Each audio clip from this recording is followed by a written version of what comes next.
This episode is brought to you by the War for the Tower podcast, the Shattered Worlds RPG podcast, and the arts and interview show Everything is Awesome, all of which are hosted or co-hosted by friend of the show Jeff Richardson. Search for them on your podcatcher of choice and tell them Unspoiled sent you. This is an Unspoiled Network podcast. This is Some Spoiled, A Song of Ice and Fire 2, the co-host Switcheroo, the rereading, Return to Westeros HBO Spoiler Edition, uncut, uncensored, and too hot for TV, bringing you the greatest hits from 1998. Was it? Call in with your request now. We are covering A Clash of Kings, chapters 2 and 3, Sansa and Tyrion. In these chapters, Tyrion's nice to Sansa, and she's like, I'm not getting fooled by you fucks again. I don't trust you. I don't trust anybody. And we're all like, oh, that's sad, but also good for you. Right. Welcome to Some Spoiled.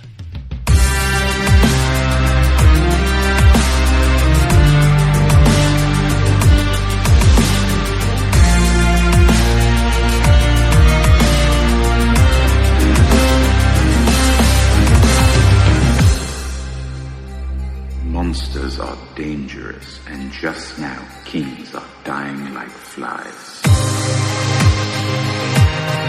I am the king!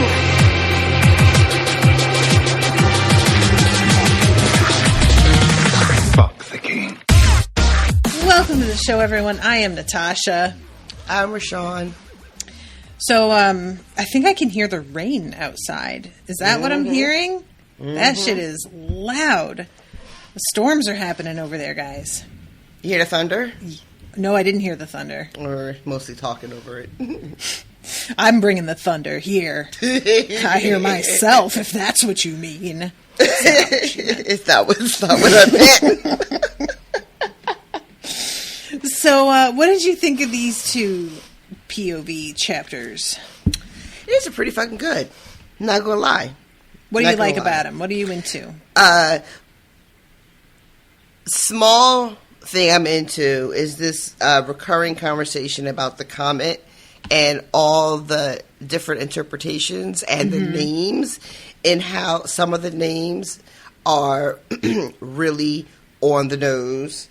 Like Sansa says she's heard servants calling it Dragon's Tail, and then later on someone is talking about how the comet is something about like fire and blood. And I'm just like, are y'all just putting it all out there? You're just laying it all out in the first fucking 3 chapters of the book. Okay, that's fine. I'll allow it.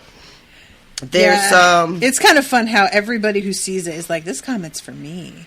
This is about things for me. Listen, is that not us though? It in is a 100%. Nutshell? I also small like little things. I really, really enjoyed Sir Aerys, because he is like low key kind of a messy bitch. He is, right? And I need that. I didn't know I needed a messy bitch in these stories, but I really did. And there was a little bit of a note. All of this is from the Sansa chapter. There's a bit of a throwaway line when she's talking about how Joffrey has her beaten, which, you guys. Yeah. But she mentions that he never has the Hound do it. And I just made like a little mark next to that, because there's no, Sansa doesn't have any theory about it. She just says he never does. Right. And I'm just wondering to myself what that's all about. Any theories that you have? Well, I don't see the Hound. What are you doing over there? Sorry. I was using my little hand rest that was stuck up under the mic stand. You have a hand rest? It's not a hand rest. It's like a wrist. You know, oh my God, you guys. You know the little wrist thing that you put at the bottom of your keyboard? Okay. Like your little ergonomic thingamajig? Gotcha. It was that. So, I don't we haven't seen the Hound openly disobey Joffrey yet in the books. Right. Right? Mm-hmm. We know that's coming. But so far, that's not a thing. And I know that we have seen what appears to be a certain amount of compassion towards Sansa from the Hound. But I don't know if that's enough to make him just tell Joffrey, no, I'm not hitting her. So part of me thinks that is as dense as Joffrey is, because I'm trying not to be ableist. Gotcha. as thick as he can be. On some level, he just knows the Hound is not really the one for this particular job. Because he had no problem telling the Hound to kill that little boy. What's his face? Micah. Mm-hmm. And he did that shit. Yeah, he did. Right? And he laughed about it. And didn't really give a shit about it. Mm-hmm. So it's not like I'm sitting here being like, oh, well, Joffrey just wouldn't tell the Hound to do something so despicable. But I'm wondering if just on some kind of like subconscious level, or it could be that behind the scenes, because Joffrey doesn't have a POV and neither does the Hound, so I don't know what the fuck's going on between the two of them. That's true. You know, yeah. It is possible that at some point Joffrey tried to get him to do it, and he was just like, no. It's hard for me to wrap my head around Joffrey accepting that no and just moving along like everything is fine. Right. But it doesn't mean it didn't happen. but for me, it just feels very much like for whatever reason, Joffrey is just like, you don't get to touch her. Even if it's like, I don't know. Maybe not you don't get to touch her, but maybe the Hound is meant for like more coarse sort of attacks, and he's like trying to be like, well, this is my wife. I'm giving her the white glove beatings. Right? But these people that he's sending to her are terrible and very cruel. And I don't know exactly what it is and why the Hound isn't doing this. I almost feel like is Joffrey thinking, well, this is light work, like not in, like almost like what you said, right? Like, but not so much that he wants somebody that's more refined, but just like the Hound is for heavy duty business. Right. Yeah. You know, maybe something like that. Almost like beating Sansa is beneath him. Maybe. But that sounds ludicrous. But we're also talking about Joffrey, who himself is ludicrous. He is. Yeah. You know, who fucking knows? But I definitely made it like a point to be like, Yeah, fair. It also got my attention. I hadn't remembered that like was specifically mentioned. I noticed that it didn't happen, but I didn't remember that like Sansa herself noticed it. Yeah. I love, too, that Sansa is like, that comment don't have shit to do with Joffrey. Oh, my God, yeah. And Eris Oakheart is like, oh, it's for Joffrey to triumph over his enemies. And she's like, you know who you're talking to right now, right? Because that's me. That's my family. I hope that's fucking true. He has this whole thing, too, when he's talking about, you know, how it's... when she says, you know, the servants are calling it the Dragon's Tail, he's like, well, Joffrey sits on where Aegon the Dragon once sat, and his son was the castle, and you know, like, he's just, like, really struggling to, like, and make it's it red, make which sense. is the color of the Lannisters. It's just, like, it's a reach. This is what some people do with their fucking horoscopes when they're doing, like, the dailies. And they're trying to be like, no, it came true because, see, this means like that. And you're like, no, sweetie, that's not it. That wasn't any of that. I love how you distinguish between, like, astrology and the dailies. Well, you know what I'm saying. Because if you're doing just astrology in general and you're like, that sounds just like me, there's no real, like, there's no way to prove, disprove, or, right. and there's no harm that comes of it. But when people put too much stock in the daily shit that they think is really like telling them how to live their lives, right. That's when I start to be like, this is low key starting to be harmful now. Like, you need to get a grip, which is, you know, major factor for me in some of my relationships with my family. That's all I'm saying about that. So this is it's Joffrey's name day. There's going to be a big old tournament to celebrate it. But we are in the middle of a war, BT dubs. Right. Everybody who is anybody is busy. Yep. And this turns out to just be a really pitiful display. Oh, man. This is a really tough thing to watch happen. Joffrey got the name day he fucking deserves. He really did. Let's talk about Ser Dantos. Ser Dantos came up in here drunk.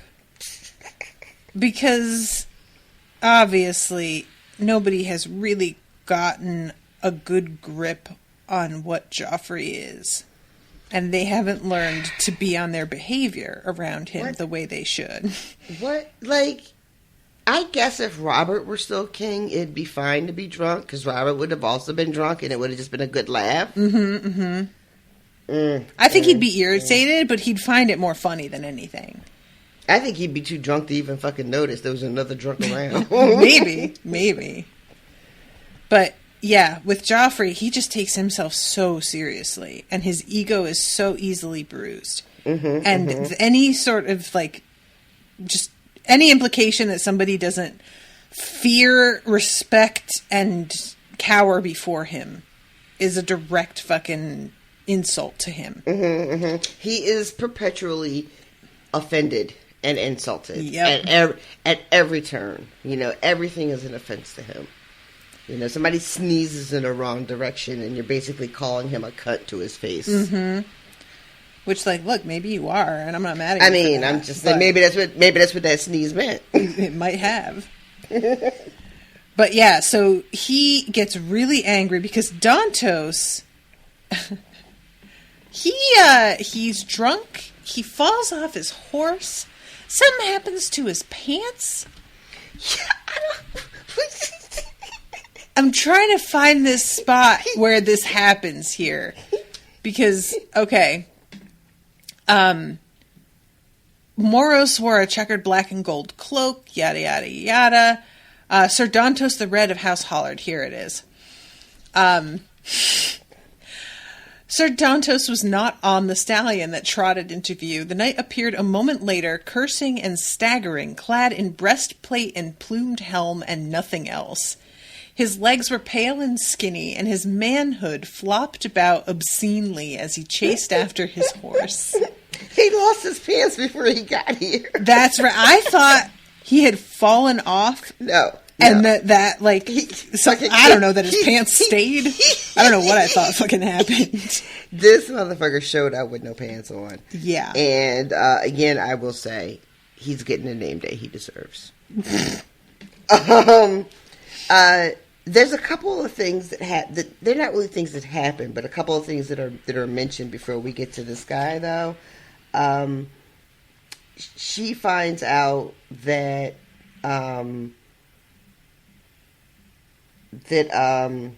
what's his face is dead, right? Which is it Veros? Is when Ser Eris is like gossiping with her? Oh, how am I not remembering this? I just listened to these. Let me see. Let me think. I'm going back a little bit here. So she asked, is Cersei going to come? And he's like, no, she's going to be at the council meeting because there's some important stuff going on. He tells her that Tywin is at Harrenhal. And that Cersei's really pissed because she had basically tried to order Tywin to return to King's Landing, and he just straight up ignored her, which is, she fancies herself as being the boss right now, and he's not treating her that way. And that really comes to a head in the next chapter with Tyrion. Maybe the thing about Viserys is later. I thought it happened here when he's gossiping. He's telling her that oh my god, I forgot Tommen's gonna ride in the tourney today. Bless his little fat legs. And we get a little bit of a roll call of who's there. And there's an ebony-skinned person who was in exile who had no other refuge. Right. Who might that be? I'm trying to find the spot. Jalahar Ho? I feel like Jalabharhxho. Oh. And it doesn't say where he's from, just that he's a refuge. He has nowhere else to be. Right. Mm-hmm. Yeah. Interesting. I wonder if that's anything. I'm just like, oh, is there a black? I don't remember any black people at the tournament. I remember 2 black people until we get to the later seasons. Right, yes. One of them was a smuggler with Sir Davos. Salador San.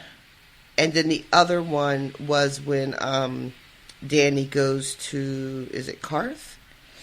I think so. I think it's Karth. That's it. Mm-hmm, so I was like, yeah, it's a black guy. And we're only on chapter 3. This is a book. How nice. So Tommen wants to ride, and Joffrey had been sort of side-eyeing the fact that Tommen wanted to ride and was laughing at him, but then everybody is so pathetic that it sort of becomes a non-issue. Mm-hmm, He's just like, yeah, all right, fine. This is all so embarrassing already. Go ahead. Why not? Meanwhile, Sansa's like, shit, I wish Tommen were older. I'd rather be getting married to him. Girl, I know. It is so wild to think about, just how, what the factors that we think of in terms of who we want to marry and what we're looking for in a partner.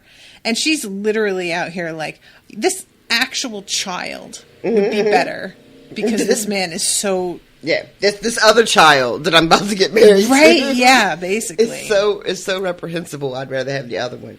It's Joffrey who talks about Viserys. He tells Sansa when she sits down next to him in his little his fancy area. Mm-hmm. She tells him that he's kind of excited. And he's like, the Beggar King is dead, and he has to explain about Viserys and that the Dothraki crowned him with gold, which he is delighted by. Yes, of course he would be. And then he says, it's almost as good as if some wolf killed your traitor brother, because he has to immediately turn it around and be awful. He is so tiresome. And he's like, did I tell you? I intend to challenge him to single combat. And she says, I should like to see that. She says it, and she instantly is like, ooh, I might have pushed that too far, because he gives her a look, but he doesn't... He can't tell for sure. Mm-hmm. He's like, it feels like you're mocking me, but... But it can't be. Right. What is there to mock? I'm flawless. I'm perfect, right? Surely it's the children who are wrong. So she really quickly changes the subject because she's getting...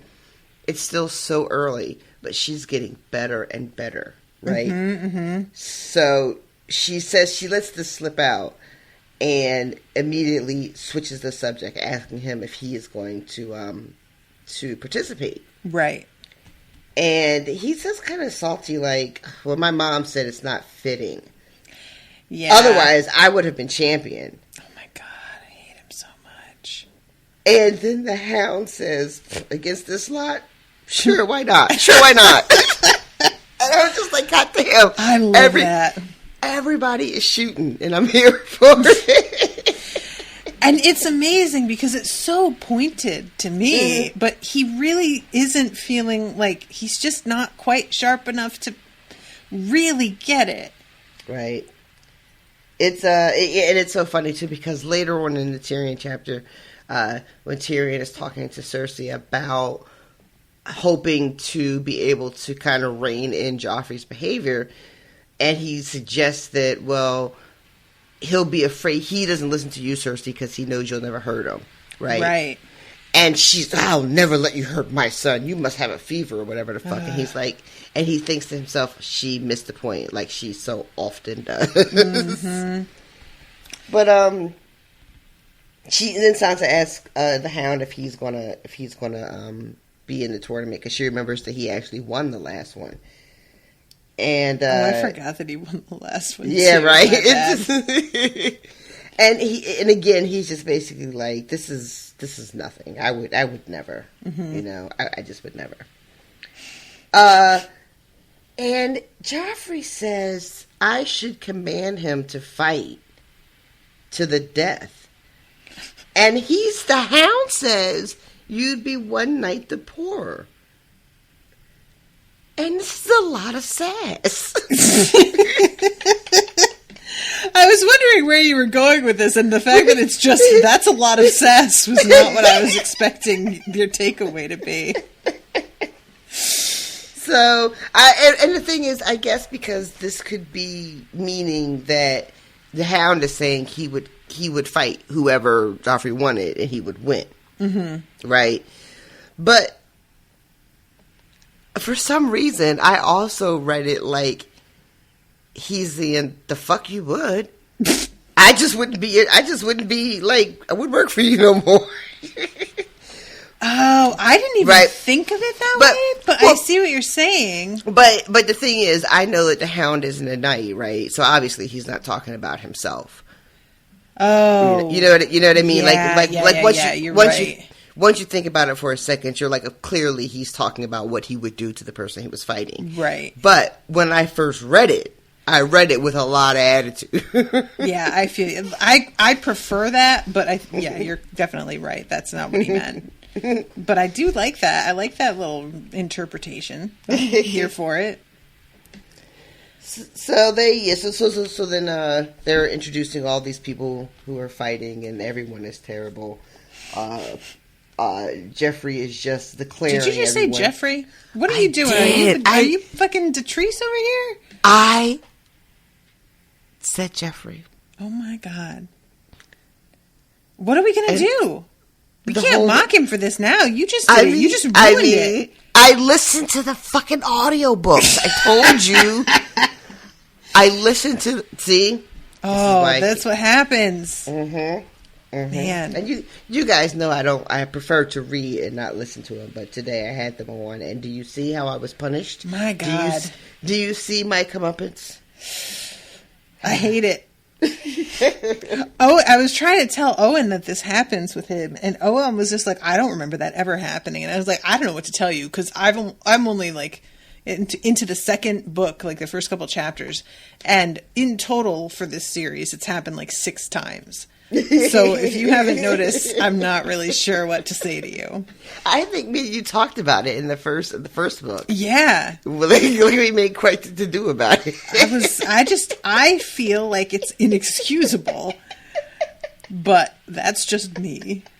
Well, you know what? If millions of listeners tolerated him doing that throughout the whole goddamn book, they can tolerate my slip up from one podcast. That's fair. That's fair. I mean, I am not millions of listeners, Rashawn. We're talking about my standards here, which are obviously higher than Simon and Schuster. Who the fuck published this? I don't even know. Harper Collins. Bantam. Like a rooster? Ma'am, I don't know. Oh, no, you're right, because that's their insignia. It's a rooster. Oh, okay. Well, all right. Why not? How funny is that? All right. Okay, so moving this along. Indeed. People come out, they ride, they fall, it's terrible. Joffrey is irritated and bored and getting more and more, like, belligerent. Joffrey bored is bad news. It really is. So, then Sir Dantos comes out and we discuss that. And because everything has been so terrible leading up to this moment, this is like the best thing to happen to Joffrey all day. Right. Because now he has like a reason. Mm-hmm. And he wants this man killed. Because this guy is drunk, he's trying to do some real cute, poetic shit. And be like, go get a cask from the cellars. I'll see him drowned in it. And it's just like, he really thinks he's so fucking clever, man. It's just, ugh. Right. And Sansa yells like, no, you can't. Because she has completely forgotten herself for a second. Mm-hmm. And as someone who completely forgets themselves often, y'all, that moment when you have opened your mouth and that shit has flown out and then you can't like bring it back. Yeah. It's just hanging in the air. And so she starts to scramble to try to like make it right. And what she comes up with is that basically it's bad luck to kill somebody on your name day. Which is a very believable bit. It felt right. Yeah. You know? I mean, it's very, what's the deal from The Godfather? Like, you know, it's bad luck to, like, you know, you have to honor people's requests on your daughter's wedding day. Right. You know, it's got that kind of, like, energy to it for me. But Joffrey doesn't believe her. No. It's not until the Hound chimes in. See, here we go again. Mm-hmm. What is happening? What you sow on your name day, you reap the rest of the year. Sansa's like, oh shit, I was right. I was just making that shit up. I love her. She doesn't like. She's not thinking, oh, he's helped me out. It's like, oh, I guess it was a thing. Okay, cool, sweetie. So eventually, they convince Joffrey to just like take this guy away, and he'll just kill him tomorrow. Mm-hmm. And Sansa, I don't know.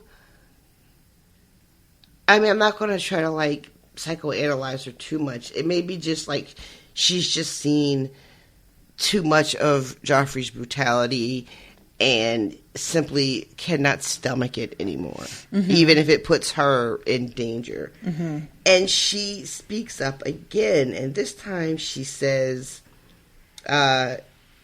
she picks up on Joffrey calling him a fool when he's like, just take him away, I'll come tomorrow. And she's like, you know what? He is a fool. You're so smart. You're the smartest person that ever smarted anywhere.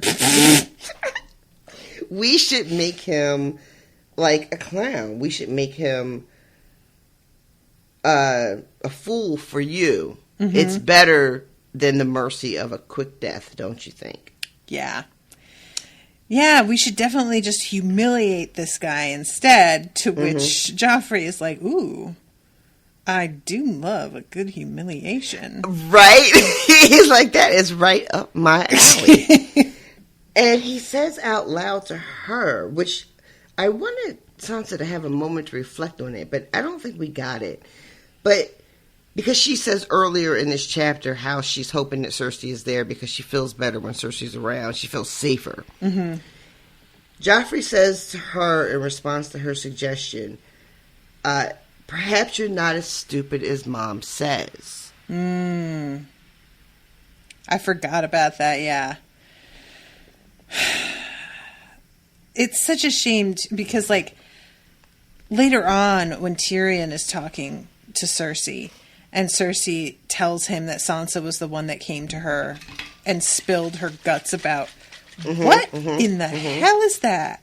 Can you hear that? Yes, it sounds like a metal bowl that you poured liquid in and then started washing your hands in it. Bitch, it is a V8 in a can that I was just shaking up before I opened to drink it. I swear to God, I saw the fucking water in the bowl. That was how so close. Loud. I cannot believe how accurate yours Wow, make sure you count happy birthday as you shake that thing. You know, because I thought it was you washing your hands. just a little bit. All right, let me stop shaking and opening this can of vegetables. This happened the other day. Owen and I were recording. Guys, for those of you who don't know, Owen and I are doing for our wedding fundraiser. We're recording on the Clone Wars TV show, they're $1 an episode if you want to buy them on the website, unspoiledpodcast.com. There's a banner And he had like gotten apparently what it was there was already some water in this cup, and he wanted to drink the water before he poured his soda in because there was a bunch of ice in this cup. But he didn't think about how he was going to have to open the can on the air. So I was watching him very keenly because it got to a point where clearly his cup was empty now. And he desperately wanted to open it and get this soda. And I could see him like looking at it, and he sort of reached for it, and then he put his hand back down, and I could feel him just being like, no, I can't. I shouldn't do this right now. You could feel him dying of thirst. And I finally was like, all right, everybody, just Owen's going to open this can real quick. Just give him a second. And he was like, thank you. And just this very ASMR of the can opening. That's funny. So Owen's better than me because I was like, fuck them people. They can't hear me open. I don't know when you are going to learn that I can hear everything with this new mic. I have no real frame of reference for like what you can hear. I can't get over how loud that shit was, too. I can't get over how close you were to what was actually happening. When I heard the metal sound, I was already like, the fuck is over there? And then a definite liquid noise, and I'm just like, I got nothing. I can't guess. Well, I gotta get my vegetables. And this is the best I can do. Mom got her a case of this shit because she mentioned that she kind of liked it. You guys, I said one thing. She gave me one can at her house, and I was like, "Oh, I haven't had one of these in forever. I used to love these things." And he showed up at my house 2 days later with 6 fucking cases of VA. Oh God, I love this so much because this is how Owen's grandma is too. As he can't say that he likes anything around her, because then she will just decide that's all she'll buy from now on, and every time he comes over, she expects him to consume the thing. And if I bought it for you. There's this she's offended. Oh yeah. I went out and bought you this thing that you said you liked one time. Mm-hmm. I have expectations. How dare you not enjoy it forever and ever and ever? I'm not telling my mom I like shit anymore. Okay, all right, focus. So, he agrees to make Dantos his new clown, and he's leaving, and at this point, Joffrey is just like, no, it's over. Get everyone out of my sight. I'm sick of everybody. I would kill them all if I could, but it's bad luck on your name day, so I'm not going to do it. But I would have. Oh my God. I love it so much. And so this is when Tommen gets really upset because he wants to ride. Mm-hmm. And, they're like, no, not today. Joffrey is like, absolutely not. And he throws a very respectable royal toddler tantrum. Mm-hmm. And most respectable. He tells his sister and his brother to not be so childish. And she says, but we're children. We're supposed to be childish. She makes a solid point.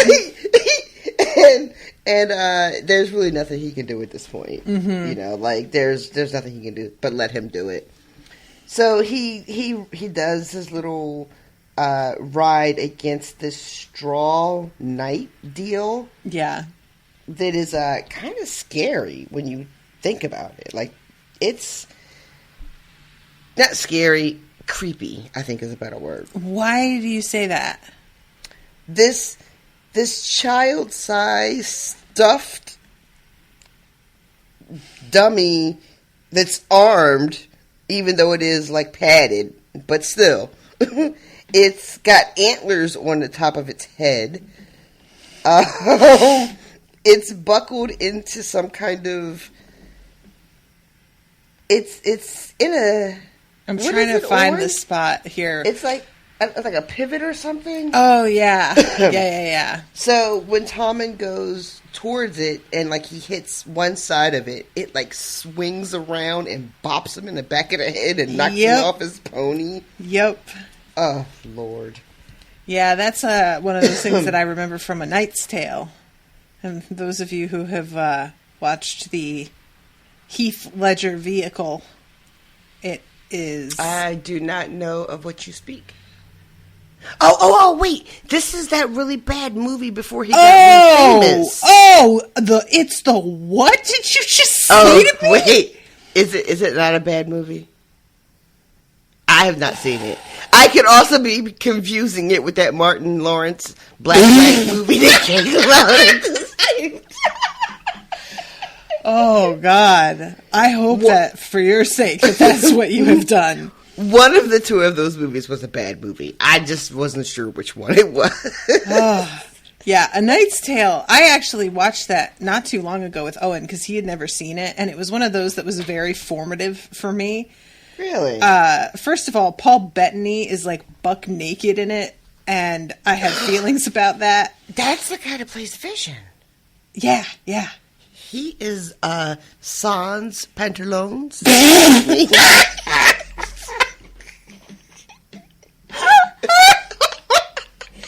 Oh, God, I feel so dirty.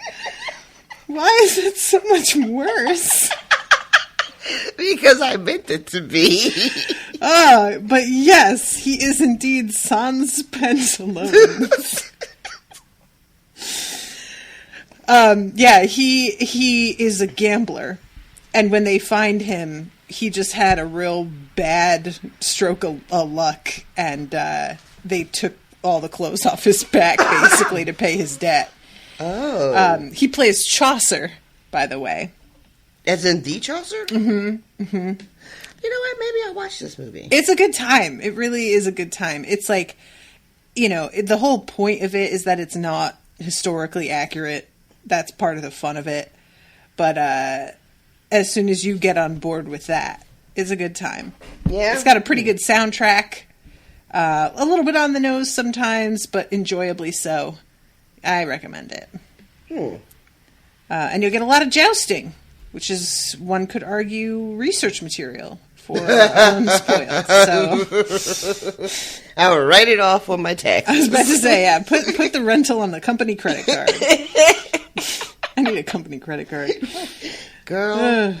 Okay. All right. So Tommen gets knocked down, and everybody is just like, oh my goodness.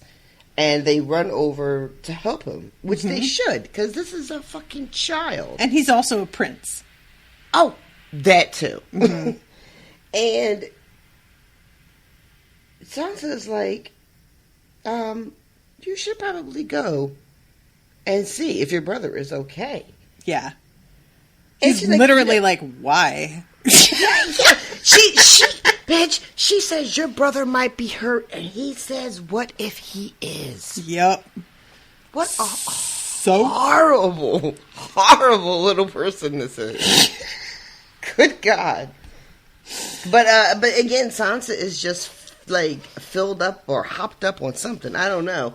Because she is like, he got knocked off his horse and he fell in the dirt. Mm-hmm. And Joffrey's like, that's not riding well. He is such a bitch. I swear to God.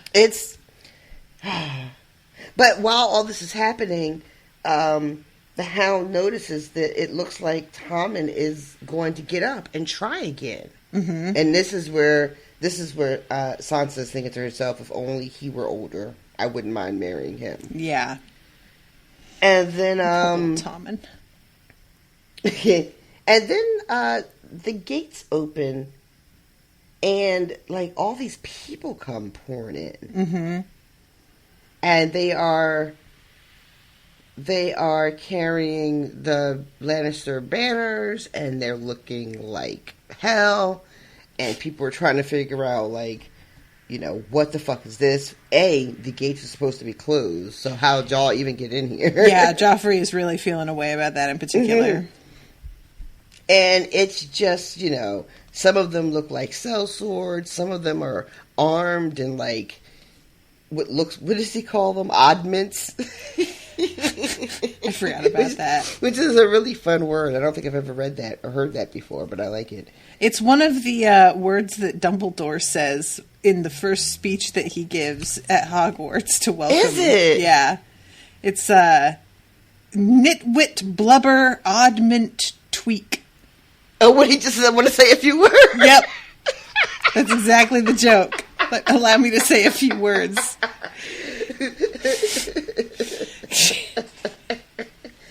Oh, that's still funny all these years later.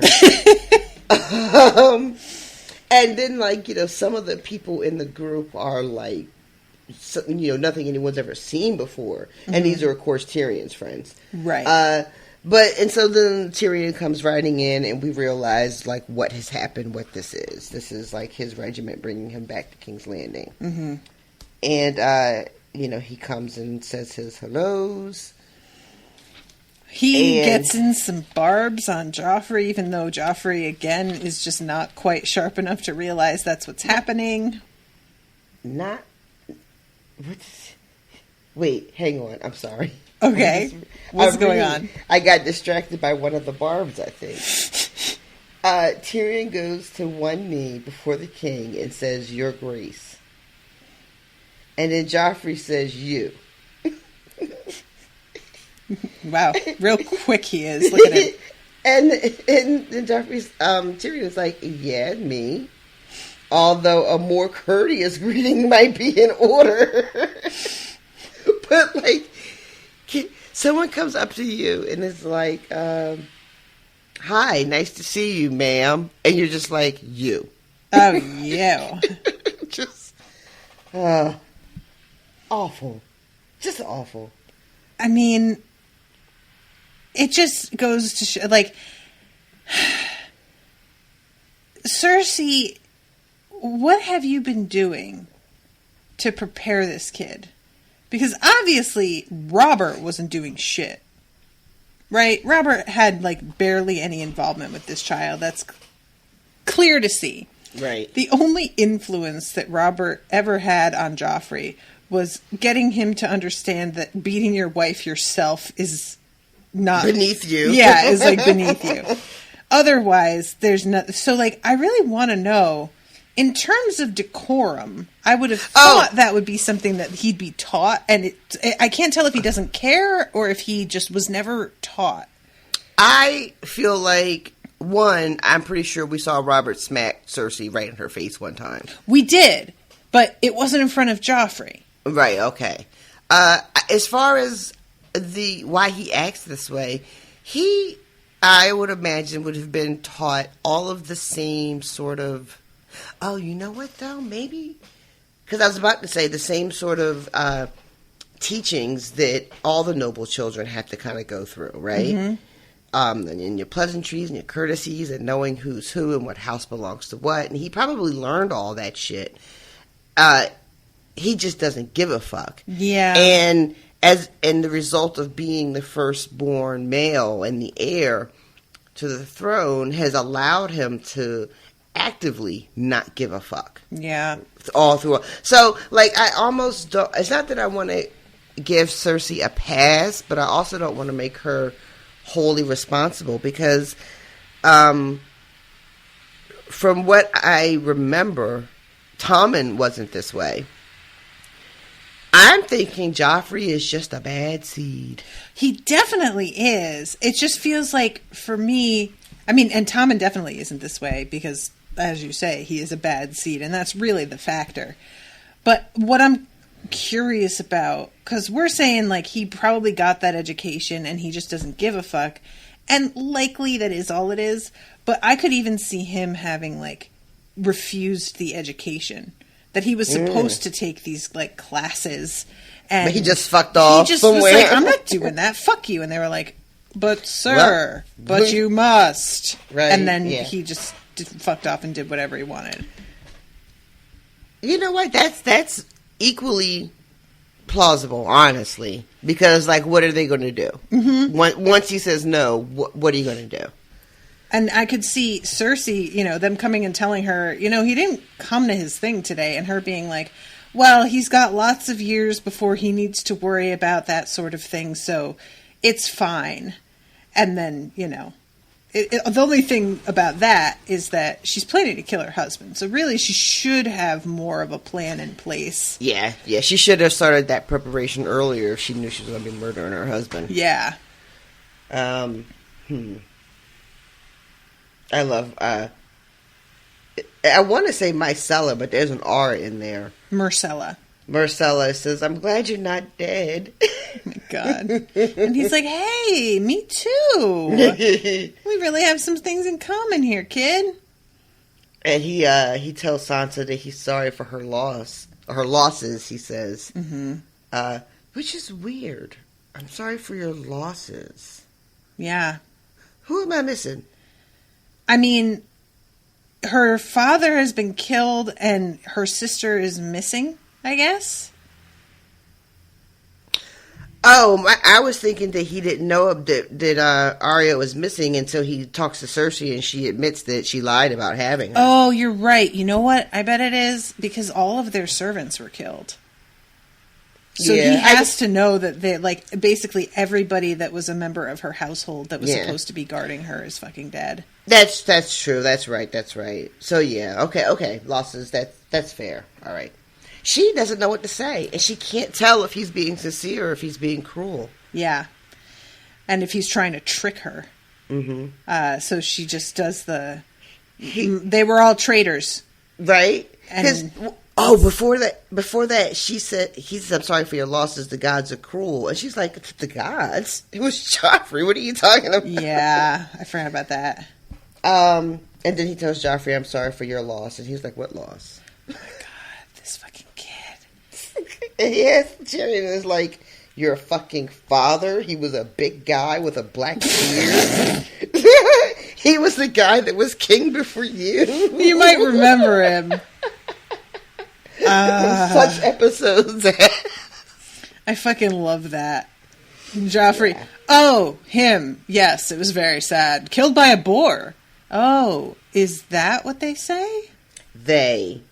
I love this. My they has little, not exactly quotations, but little like emphasis sort of things. Mm-hmm, mm-hmm. Is that what they say? Indeed. And again, with Joffrey just being like, what? He doesn't get anything, man. He's just so bad at this. Yeah. Meanwhile, Sansa's like, I gotta say something. I gotta do something. This is very tense. We gotta do something. Constantly being she thinks about how, as a woman, courtesy is her armor. The thing that her septa used to say to her. Mm-hmm. It's true too, isn't it? Even to this day. Mm-hmm. God, look how angry men get if you're not nice to them. Oh my God. Like just not being nice. I'm not even being like actively being cruel. Just not being polite. Mm-hmm. Will send some men into a fucking rage. Yep. So what she does here is she apologizes to Tyrion for her mother kidnapping him. I love this so much. And he's like, oh yeah, I'm sure a lot of people are pretty sorry for that. And I was like, And that's before I'm done, rejoinder, actually. And he says, before I'm done, more people are going to be sorry. Cat. Yeah. She knows she fucked up. And then, so he asks where Cersei is, and then Joffrey says to Tyrion, your brother Jaime keeps losing battles. Yeah. Huh. I don't have anything to say about that. I'm just putting it out there because that's a very strange, weird way to word that. Not my Uncle Jaime, not, my King's Guard. Like it's Tyrion's fault. Mm-hmm. That's exactly what it is, in my opinion. And then he looks at Sansa angry, like it's also her fault. Yep. Because, he's been taken prisoner by the Starks, and they lost River Run, and now all these people are fucking up his shit. Yep. And just making things difficult for him. Yeah, I think that, this is the childlike understanding that Joffrey has. He always wants somebody to blame, first of all. And he really acts as if everybody has control of things that they couldn't possibly. Just, he I think, makes himself believe that so that his punishment of them is justified somehow. Yeah. I like, too, this idea, he is... It's one thing to be like, oh, shit, they lost the battle. Nobody wants that to be what happened. Mm-hmm. But he has this air about him as if... actually, it's not even an air. We know for a fact that he believes if he were on the ground, shit would be different. Totally. Even though that is based on, as far as I can tell, absolutely nothing. Yes. It is not grounded in any sort of reality. But yeah, all these people are failing him, and if he could just do the job, he would get it done, and it would be fine. And he says to Tyrion in reference to Sansa, and now her stupid brother is calling himself a king. And we get another hot take. Hot. Lots of people are calling themselves kings these days. I swear to God. The only reason that he can get away with this is that he knows that Joffrey isn't really gonna get it. Joffrey can see something. He's I think I've been insulted. Right, but he doesn't have, he doesn't really... You know what Joffrey looks like? You know how when you're playing with a dog and you have a treat in your hand and then you move it to the other hand?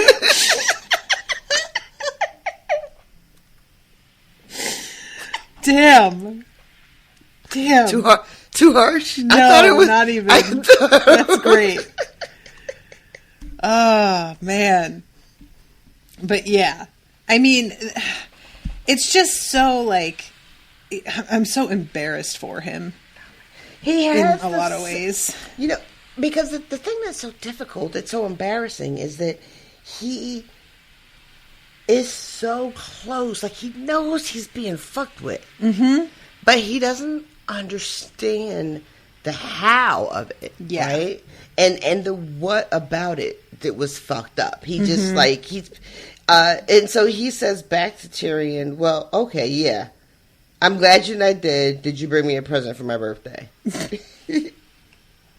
Because that's all he has to say back to that. Oh. You know what? This is what he should be relegated to, is birthday party shit and that kind of, he has no capacity for anything beyond. He's got a real sort of, Dudley Dursley vibe in some ways. Because, do you remember that part where Dudley is, talking to Harry and he says something do you want to practice flushing heads down the toilet? And he's trying to say, I'm going to flush your head down the toilet. But he words it just weirdly enough that Harry responds with, I don't think that's very nice. The toilet has never had anything as nasty as your head down it. It might be sick. And then he runs off because it takes too long for Dudley to figure out that he's been insulted. And Harry's able to make his getaway in time. Oh my God.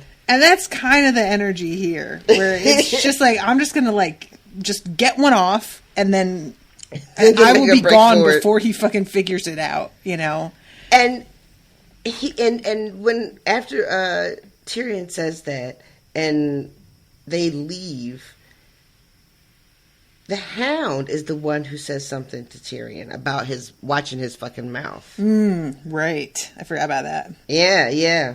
And then that just leaves Sansa there because Joffrey just takes his brother and sister and they leave. Mm-hmm. And she notices that his arm is in a sling. Oh my God! That scared the fuck out Whoa, of me. was that lightning? Thunder? Yes. Woo! I jumped all the way out of my fucking chair. I'm sorry if I screamed in anybody's ear. I had a heart attack. Jesus. Shit, that was loud as fuck. Oh. All right, let's get into that next chapter because time is running out. I want to listen back to what you said right before that happened, because that feels like the fucking wrath of God being like, Rashawn, what did you just say? With the mouth I gave you? Good God. Shit. Y'all, my heart is racing. All right. That was so fucking loud. All right, so I can't even focus. So the Hound tells Tyrion to watch his fucking mouth. Mm-hmm. Sansa asks about his injury. He tells her, what happened on the battle. And then he is looking at her and he says, "Is it grief for your father that makes you so sad?" And that's when she goes into my father was a traitor. I'm loyal to my beloved Joffrey. Mm-hmm. And he says to her, "No doubt, as loyal as a deer surrounded by wolves." And because she's been on a roll all day, without thinking, she just says, "lions." Yep. And thank God there was nobody else around. Yeah. Yeah. Oof. Yeah. And then he reassures her that, he's a lion, but he's only a little lion. And that he takes her hand and gives it like a small squeeze to reassure her. Mm-hmm. She doesn't feel particularly reassured after this is done because she can't trust none of these people. Yeah. Yeah, she's like, "Oh, he was very nice to me, and so was fucking Cersei, and look how that went." So nothing. Mm-hmm. That means nothing. And she's like, "Yeah, I'm not falling for that shit again." Mm-hmm. And then we get into the Tyrion chapter. What was that sound?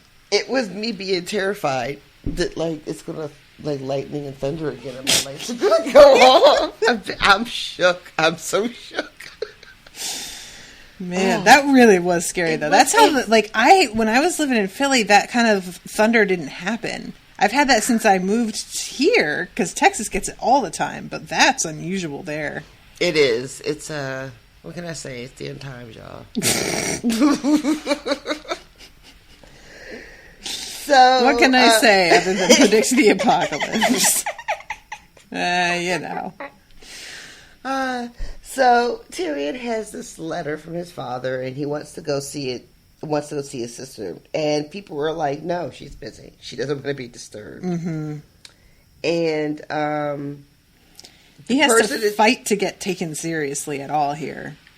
The guy at the door, what's his name, Sir Mandon, is talking to him because he's, "I'm here with my sister. I got a letter from my Lord Father.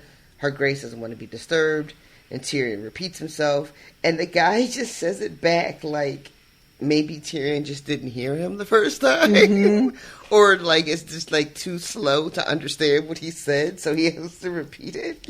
It's an interesting thing. This part, Jaime had once told him that Moore was the most dangerous of the King's Guard, excepting himself always, because his face gave no hint as to what he might do next. And this is something that Sansa sort of mentioned when he beat her. There was no feeling dead eyes. It. Yeah. So Mandon Moore is just not. It feels like he's not quite right. There's something up. Something's up. Yeah, I like when he has that memory for what Jaime told him. He's like, Tyrion's like, "I would have been nice to have a hint." And he's thinking, because Tyrion is not alone. He's got his little attaché with him.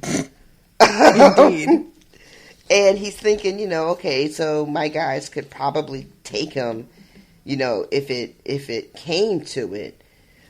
But it's probably not a good way to start this new adventure I'm on. Right. So which I think is correct. Yeah, you don't want to just show up on the first day killing everybody. So what he does instead is he sort of does this low key threat. He's like, have you met my companions? Mm-hmm. And you may notice they wear body parts as jewelry. I just thought I'd mention it for the color. What is the thing, too, he says? He basically tells Moore that Bronn, who you might not know, and whose name might not ring any bells, he also knew the guy that was the captain of Lord Aaron's guard. You know that guy who's dead now? But he doesn't say that. He doesn't say that part. No. But it's all, like, suggested that these are people who could kill you if they have to. What he doesn't say it, but yeah, here it is. Who was captain of Lord Aaron's household guard? I know the man. New. Bronn corrected with a thin smile. Yes, Bronn, there you are. So good. It's so good. And Sir Mandon doesn't even react. Yeah. To that, which apparently is what he's known for. You know, just stone-faced at everything. Mm-hmm. But what he does do is say that Tyrion can go in, but everyone else has to stay outside. Mm-hmm. Which is something. Yeah. And that's a small victory. That's fine. Yeah, he didn't need them all in there with him anyway, so. It's true. Cersei is not pleased. When is she fucking ever? That's true, right? Honestly. Never mind, I'm going to keep that to myself. What? Say only when she's under Jaime. Well done. That was A+ material there. I can't believe that. I was like, when? Oh, I'm off my game. Fucking can't put that shit together. Oh, gosh. So, everyone's here. This is a council meeting, so it is roll call. We have Cersei. Baelish is there. Varys is there. Is it Slint or Slant? It's Slint. Slint. Yeah, Janos Slint.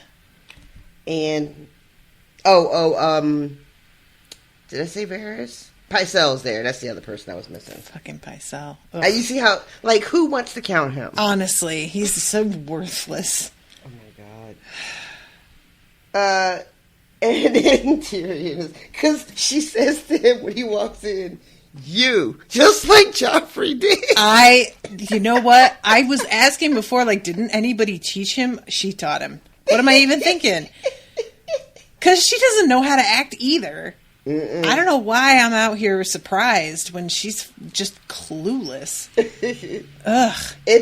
I'm really like this, I think I mentioned it briefly last time, but this, getting to see what book Cersei is like and how she handles herself compared to show Cersei. And this meeting with Tyrion, because what ends up happening after a lot of her being resistant to the fact that Tywin has named Tyrion Hand in his stead, Tyrion has to go down like a little bit of a list of fuck-ups. Mm-hmm. Right? Yep. There have been a few. Yeah. And it wasn't until they were like all laid out like that I'm just like, oh, she's bad at this. Mm-hmm. So here, I'm going to read this. The Stark boy and his mother are not like to forget that we beheaded Lord Eddard. True, yet you still hold his daughters, don't you? I saw the older girl out in the yard with Joffrey. Sansa, I've given it out that I have the younger brat as well, but it's a lie. And Tyrion's just like, okay, who do we have on the council? Father doesn't like them. Mm-hmm. And are you certain of their loyalty? I trust no one. I need them. And she's like, does father know something?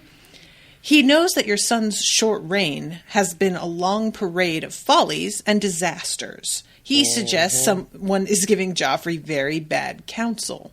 This business with Eddard Stark, Joffrey's work, and she admits that was not supposed to go that way. So she has to admit that she can't control him. Mm-hmm. This Lord Slint, whose notion was it to grant him Harrenhal and name him to the council? And she says that Littlefinger made the arrangements, and Eddard was plotting with Renly and written to Lord Stannis. This whole thing that is, like, correct technically, but not. Like, he was writing to Stannis, but it had nothing to do with Renly.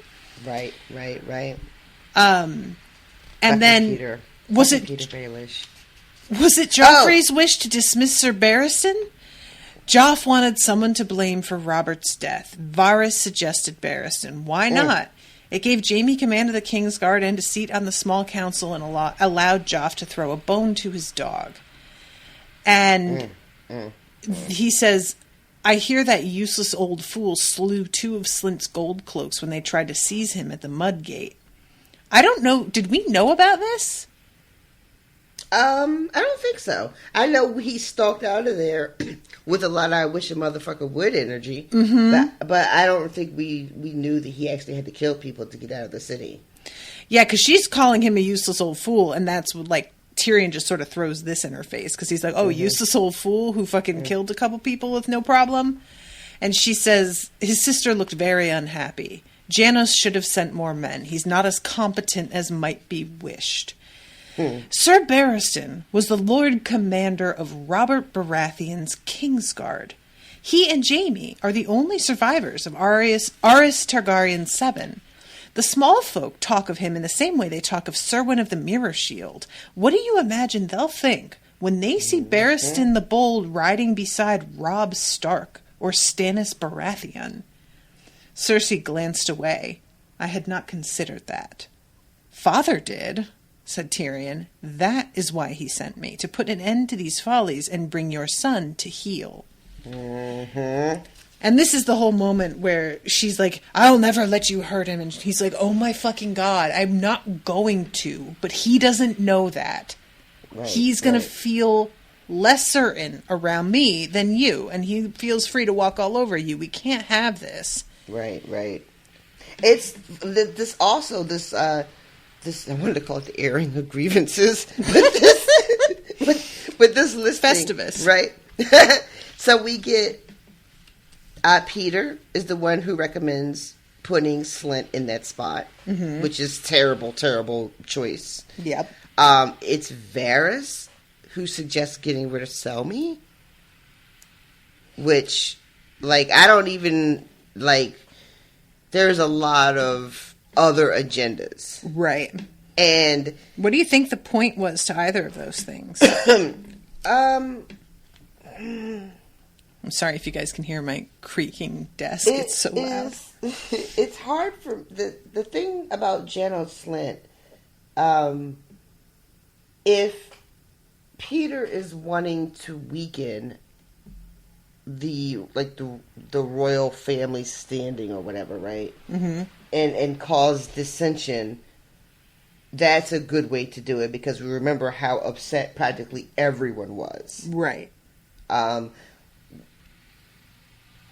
Also, it seems like Peter took some information that was, like we just said, technically right, but manipulated it to make it seem like this move was necessary right now because they needed Slint's. I'm pretty sure she says something like he had men. They needed like an army or something. I'm trying to find that spot again. Yeah, let's see. Eddard was plotting with Renly. He'd written to Lord Stannis. We might have lost all. Littlefinger made the arrangements because we needed the gold cloaks. Yeah. Mm-hmm. Right. Which I'm like, I'm pretty sure y'all could have gotten the gold cloaks without making this deal. It feels like you could have. I mean, don't you practically pay for them? Right. I don't know. So, but the thing with Varys and getting rid of Selmy is a little trickier for me, because if I am to believe Book Varys, trying to keep them like separate, but if I'm to believe his allegiance is to the realm and not who sits on the throne, that's very similar to Selmy's, right? So I wonder, but we also know that Varys has got this other thing going on where he absolutely 100% does not think Joffrey should be sitting on that throne. Right. And if getting them to make these bad choices weakens their position, then that's going to be like a win. What's striking to me... You gotta get closer up on your mic. Sorry. There's too much background noise for this right now. What's striking to me about these moves is how easy it was to get Cersei, to go along with them. Yeah. And that's the point, right? Is that that's what Tyrion is saying, that y'all are like being led around by the nose, and don't seem to realize it until I spell it out for you. Yeah. Hence the problem. There was a little bit of when he first comes in, Tyrion, into the council, there's a little bit of a talk between him and Baelish. What does he say? Cersei is telling Tyrion that he should have stayed out in the battlefield, right? And Tyrion is like, "Yeah, no, I would really rather not. I'm good." And Littlefinger laughs and is like, well said or whatever. Tyrion is looking at him like, about that blade. We're gonna have a talk about that fucking blade. Yeah. At some point, sir. At one point, he says something Baelish. He's like, well, I wouldn't want to be the hand. I'd rather fucking go to the dungeon. And he's like, oh, really? Would you? I think that could be right. Let's get to work on that. And there's this whole fucking bit about where Tyrion is going to stay. And he says he's going to stay in the Tower of the Hand. Why wouldn't it? And there's a whole, I don't know, it's kind of cursed. Everybody that stays there dies. And I'm thinking, because y'all keep killing them. What do you mean it's cursed? Exactly. Like how dare? Yeah. I love that shit. Yeah, I don't, it's just, of course, you're the person with all the power. If you're the hand of the king, that's even better than being the king half the time. So, of course, they're the ones that are always in the most danger. That's why Eddard didn't want the job. But also, not just they keep getting killed because they're, powerful, but, literally, Littlefinger and Varys and whoever else are, pulling strings and getting these fucking people killed. Well, yeah, but, because of the position they hold, though, right? Well, yeah, true. They're going after the person in the way, and it's always going to be the hand every time. It just is imagine you stab somebody, and then you're like, boy, it's a shame the way that knife just keeps jumping out and killing people. Oh, I love that idea. This knife is cursed, Right? It keeps killing people. It's the weirdest thing. So he goes to the thing with Cersei, and some fun stuff happens after he tells her that, you're struggling and we need some fucking help, and I'm here to help you because Father sent me. She says something to him I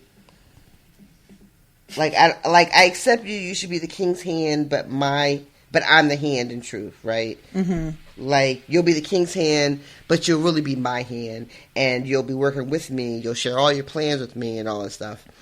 And then we get down to the fact that he's like, yeah, totally, crossing his fingers behind his back like crazy. And he says, he asked her who murdered John Aaron. Yeah. And she's just all like, why what makes you think I should know? And he tells her that, Lysa thinks it's him. And she tells him that Ned Stark thought it was her because he believed. And then she just kind of trails off. And he just comes out and says that you're fucking sweet Jamie. Oh, my God. He gets hit in the face. What is it? 4 times? 4 times. That you were fucking our sweet Jamie? She slapped him. You should open your legs for one brother and not the other? She slapped him. I'm only jesting. I never understood what Jamie saw in you apart from his own reflection. She slapped him. If you keep doing that, I may get angry. That stayed her hand. So 3 slaps. Yeah, 3 slaps. And then he asked her how she killed Robert. She doesn't even try to deny it. No, she doesn't. Well, she says, "Oh, he did it to himself. We just helped a little bit," and basically just admits to getting him like super super drunk, and letting everything happen the way it was going to happen. And she's like, and I ate the boar that killed him afterward, and it tasted fucking amazing. God, I forgot about that. She said it tasted like triumph. Yep. Truly, sister, you were born to be a widow. Oh my God, so good. So good. And I love that he thinks about how he kind of liked Robert, and he's like, I probably kind of liked him because Cersei hated him so much. It do be that way sometimes. I am not gonna lie. So, he asked her, please don't lose the other sister, and make sure no harm comes to her, because she's going to be important. We're going to get Jaime back. We're going to need her for that. And he starts like telling about where his people need to be. Put the men here, put the crows there. Make sure you don't put so-and-so too close together. Yeah, I enjoy this. It's like creating your seating plan for a wedding with your feuding family members. Let's see. Let's see. An hour later, Tyrion rode from the Red Keep accompanied by a dozen Lannister guardsmen in crimson cloaks. As they passed beneath the portcullis, he noted the heads mounted atop the walls. And he tells them, take them down, give them to the Silent Sisters to be cleaned, match them with the bodies. And Vylar is like, the king said we had to keep him until he fills those last 3 spikes. And he's like, oh, let me guess. Robb, Stannis, and Renly? And he's like, yeah, that's what he said. He's so basic. He's so basic. And Tyrion's like, I will remind you, he's 13 today. We're not listening to this motherfucker. Is basically right. What he's saying. Basically, try to keep in mind, this is a fucking child. Which is a weird thing to have a 13-year-old king. It puts people in a really awkward position. Yeah. But, that's why monarchy is garbage. Listen. On another podcast, on another day. So he's making his way to meet up with Shay, basically is what's happening here. And he's going through town, and he is noticing what a real bad state it's in. Yeah. Oh, also, wait, no, it doesn't come. We didn't skip it. It comes later. Okay, never mind.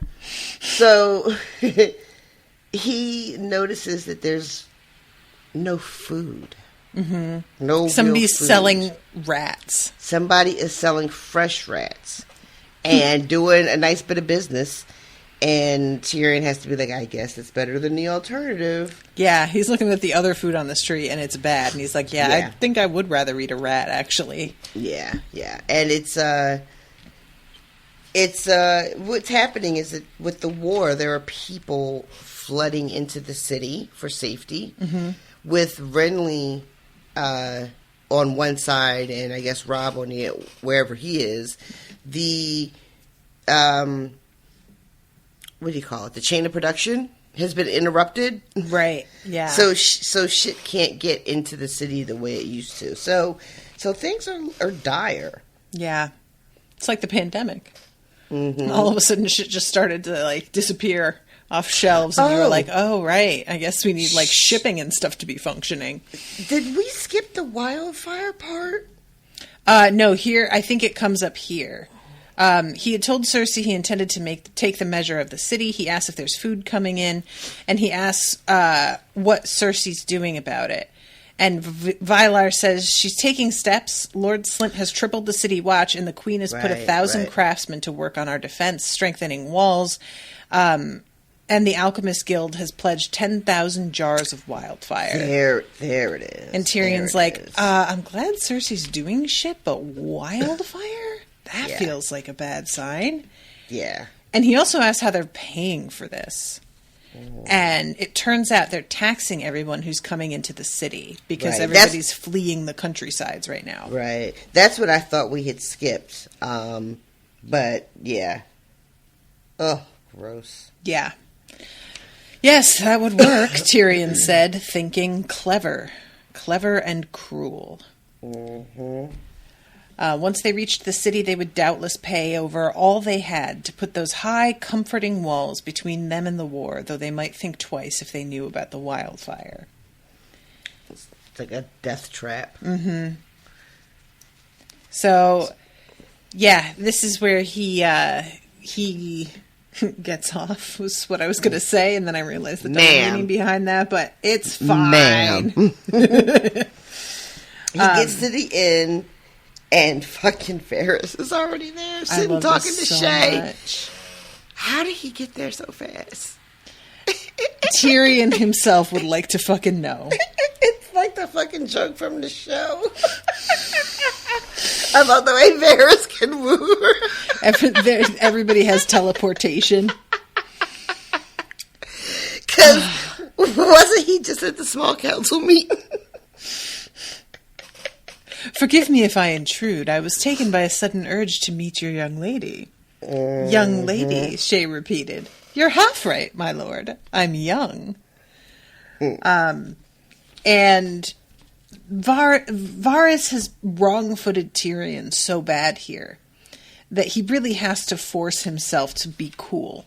It takes a lot. Yeah. He is really startled by this. Yeah. This is he I guess underestimated Varys in his absence. He had forgotten just what and who he was dealing with, and just didn't expect anybody to be hip to what was going on. Like he was just going to put her in this little inn, kind of like in what sounds like the fucking hood, and no one would be the wiser.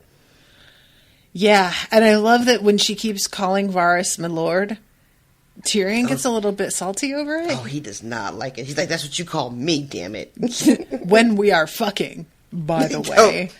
Way. I don't like it. It's like her just calling somebody else daddy in front of him. He's like, excuse me? So, let's see. Will you take some wine with us, my lord? Varys giggled. I'll take some wine. Tyrion seated himself beside Shay. Wow, that was a really hard sentence to say. Tyrion seated himself beside Shay. He understood what was happening here, if Chella and the girl did not. Varys was delivering a message. When he said, I was taken by a sudden urge to meet your young lady, what he meant was you tried to hide her, but I knew where she was and who she was, and here I am. Yep. And Tyrion wonders who betrayed him. It doesn't have to be anybody. Varys got people everywhere. Everywhere. All one of his little, what does he call them? His little birds? Birds, thank you, his little birds. Mm-hmm. Somebody was probably in the kitchen washing dishes. Right. And saw them come in, and that's all it took. That's it. Because she's with Chella, who is, I think, fairly obviously part of the group that Tyrion rolled in the city with, right? Mm-hmm.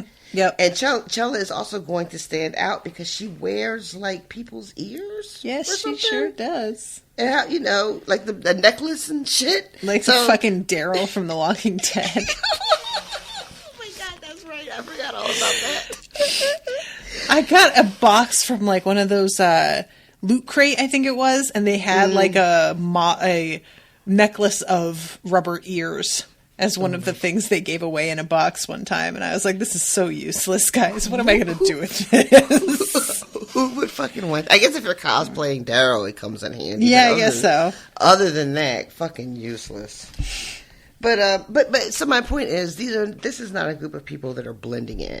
Mm-hmm. So I don't think that it takes betrayal. I think just one of any number of the children that Varys has scattered across King's Landing would have seen them, and that's all it takes. This moment too, where he's like, Varys is like, oh, the carvings on the gatehouse. The eyes are so expressive, they almost seem to follow you as you ride beneath the portcullis. And she's like, oh, I didn't even notice that. And Tyrion's like, Yeah. The carvings are so expressive. Shut up. I know what you're fucking saying. Get out of here. God, I just want to have sex and sulk. Right? To have sex and sulk. That should be the name of a new podcast. Sex and sulk. Sex and sulk. Oh my God. Do be careful, child, Varys urged. King's Landing is not wholly safe these days. I know these streets well, and yet I almost feared to come today, alone and unarmed as I was. Lawless men are everywhere in this dark time. Oh yes, men with cold steel and colder hearts. Mm-hmm. I love this thing that Tyrion is doing where he's interpreting each statement that Varys is making to Shay. Mm-hmm. You know, the thing about the carvings is that he saw us coming a mile away. He knew we were in the city the minute we came through the gates. Yep. This thing about being careful, he's saying, you know, well, yeah, I'm Varys. I can come and go unarmed. Yeah. But others, you know, they might come with some weaponry. Or they might come and not leave, as the case may be. Never to be seen again. Oh. Thrown into the tall grass. So, yeah, she says if they try and bother me, they'll be one ear short when Cello runs them off. Varys hooted as if that was the funniest thing he had ever heard, but there was no laughter in his eyes when he turned them on Tyrion. Your young lady has an amiable way to her. I should take very good care of her if I were you. There is so much happening. Mm-hmm. And it is so threatening. And this is the shit that fucking, it can be happening right in front of Cersei's nose, and she doesn't hear it. Because she misses the point of things, you know? If she heard him say, oh, I was a little bit nervous coming here because it can be really dangerous, she would just hear him admitting his weakness. And then she would say, well, I don't have to be scared. I'm Cersei, and I have a million guards around me at all times. Exactly. She's not fucking hearing the subtext at all. She's just like, oh, you were scared? What a loser. Like, no, sweetie. No, that's not it at all. After all of this, Varys is like, I'm really happy you're here, though. We really need you on the council. Yes. And have you seen the comment? Oh, my God. Now we're throwing cosmic, you know, I don't know, whatever you call them, mystery. Portents? Portent is a little more weighted than I wanted, but sure. And we're like weaponizing them now. Mm-hmm. Like, did you see that comment? It's coming for your ass. It's not, no. It's just a comment minding its own business. So here, in a room sit three great men, a king, a priest, and a rich man with his gold. Between them stands a sellsword, a little man of common birth and no great mind.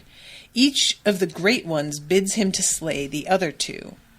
Do it, says the king, for I am your lawful ruler. Do it, says the priest, for I command you in the names of the gods. Do it, says the rich man, and all this gold shall be yours. So tell me, who lives and who dies? And Shay says the rich man. And Tyrion says, well, it depends on the sellsword. And he tells her then, he doesn't, answer. He just, says perhaps. And then they go upstairs. Mm-hmm. Do you have an answer? Before we do that, I just want to say this is the part where, right before the riddle, this is Varys talking about the comment, and he says they call it the Red Messenger. They say it comes as a herald before a king to warn of fire and blood to follow. And there's that. Everybody has a they who says the thing that they think. It's so wild how that happens. The riddle. Do I have an answer? Mm-hmm. Who does he obey? The sellsword or who does the sellsword obey? The king, the rich man, or the priest? I mean, if he's a sellsword, he obeys the rich man. But I feel like that's very basic and I'm missing something. That's what Shay says also, is that he obeys the rich man. So, and then, like I said, it doesn't actually get answered. Just Varys asks this and leaves. And then Tyrion fucks the shit out of Shay. She screamed loud enough to wake Baelor the Blessed in his tomb, and her nails left gouges in his back. And then he reminds himself that she's also a prostitute and she can't be trusted. This could all be theatrics. Yep. It's your coin she loves, not your cock. Remember Tysha? And she asks what he'll do now that he's handed the king, and he says, something Cersei will never expect. I'll do justice. Dun, dun, dun. He's got some really lofty intentions. You Yeah. know? He's going to come in. He's going to try to rein Joffrey in, try to calm some of this madness down, try to broker, if not a lasting peace, some type of trade to get Jaime back for Sansa. And we all know that, like, none of this is going to come out the way we want it to. Do you remember what he accomplishes in the show, if anything? From this season? I cannot get over your chair. I swear to God. Oh, my God. It sounds like you're on one of those, like, you know, those little horses on the giant... Shut up! on the giant spring in, like, a really old outside of the playground. grocery store? Oh, my God, that's even worse. It's just... it's so... Listen, this chair is what my soul sounds like. You know how we were listening to that Busta song that gets used on TikTok all the time? Mm-hmm. Somebody did a... they used that intro because it has this long, like, sort of downbeat moment before it launches into the, like, intense beat and the chorus. And somebody did a TikTok where they were like, this is my hand after drawing all day. And they're drawing for the intro. And then as the, like, heavy beat is about to kick in, the music just cuts and there's just the sound of, like, creaking, like, as they move their hand. And it's just incredibly anticlimactic and sort of pitiful, and it's really well done. And I had a thing the other day where I was doing squats and I was filming myself because I was trying to see how my form was, and I could hear my fucking knees, like, it was like they were bubble wrap and somebody was walking on it. Every time I squatted, I couldn't believe how bad it was. I don't even work out, and that's how my knees sound. I can imagine if I was actually trying to get my knees to do some real shit. I cannot really imagine don't know the noise. If they've always been this bad because I always have music on. No, they haven't. I'm telling you, they haven't always been this bad. And you know what? You know what else? They're going to get worse. Do you know what? Just shut up. Shut up. What do I even talk to you for? At this point in my life, if I drop something, there's a good chance that shit is just not in my life anymore. I have to learn to live without it. Oh my God. Have you ever... I sent another TikTok of a little poor raccoon trying to reach this scrap of food, and he's too fat to, like, quite get through the bars of the fence. And I sent it to Owen, and I was like, me, whenever I drop something between my seat and the car door. Do you ever drop anything down there and try and reach that shit? The other day, because, you know, we don't have a car, so we borrow my mother-in-law's car when it's absolutely necessary. We were over there the other day, and out of nowhere, she was like, is this yours? It was my fucking phone charger that I had dropped in between the seat like 6 months ago. 6 months ago. So you just went and bought another one. You were like, oh, that's gone forever. It's gone forever. I can't be bothered. I'm not like trying to get down there. I'll throw my whole back out trying to swivel around. Yep. Yeah, if I drop something between the car door and the seat, I can't, like, reach my hand. So I'll have to, like, stop the car and get up out of the seat and get in there. And if it's down between my feet or something on the floor, oh, that's just, I can't get down there again. And I'll tell you this. I didn't say anything. I just thanked her for it, obviously. But I suspect she didn't find that shit either. She not going down between them seats. Mm-hmm.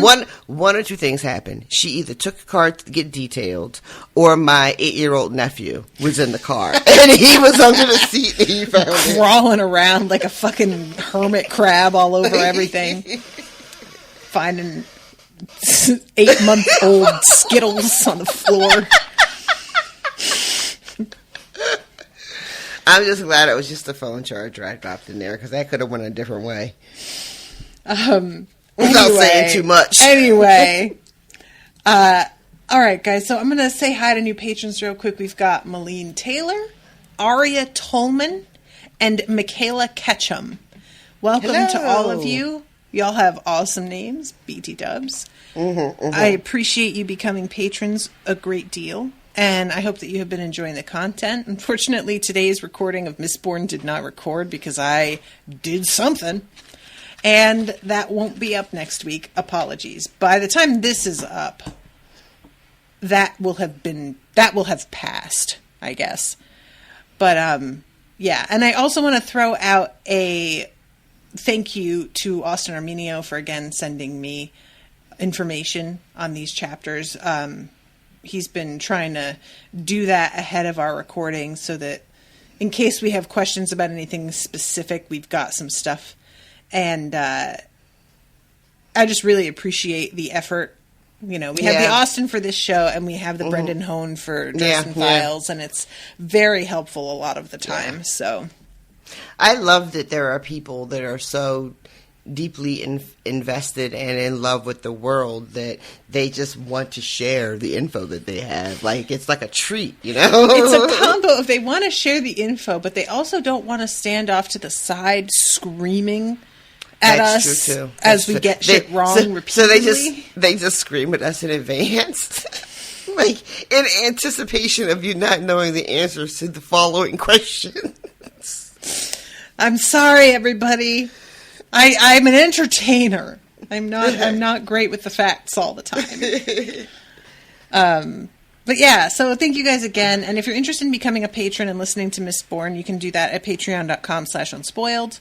I just realized I didn't make an event for our Unsober this weekend, which is going to be about old commercials, I guess. We haven't really come up with another topic. We didn't. So, I don't know about that topic. All right. Well, we're not married to the topic, everybody. I mean, we can talk about anything. We can have a topic and then just talk about something else. So if we want to, we grown. That's true. We have done that too. We have. I would love to talk about old commercials, but I would spend the whole thing like sharing links in the chat with everybody, and we would have a great time. I just don't know how much fun that would be to listen to. I think it would be a delight. And everybody would want more. I mean, we do like a 2-hour thing for the Unsober episodes, and people are still like, start a new chat. Keep going. And it's 2 hours of just nonsense half the time. It really is. It's good old. I always called it old fashioned. That's wrong. I also wanted to call it good hearted. That was wrong too. Wholesome. Wholesome's not right. Wholesome is certainly not the word. No. Unadulterated nonsense. Unadulterated. Okay. That's a way to say that. I feel like I'm missing the spirit of what you're trying to get at here. It's not a good way to say it. But what I was trying to say was it was 100% like 100% or nope. I'm just done. I can't. I'm done. I'm done. All right then. All right. Well, everybody, we love you very much. I know that you missed us. We missed you too. We're happy to be back. And just throw us your support and share the show and tell people about us because we need it. We need that sweet, sweet validation. We really do. So go ahead with it. And we will see you next week with 2 more chapters. Until then, toodaloo, motherfuckers. Bye, guys. Joffrey, Cersei, Walder Frey.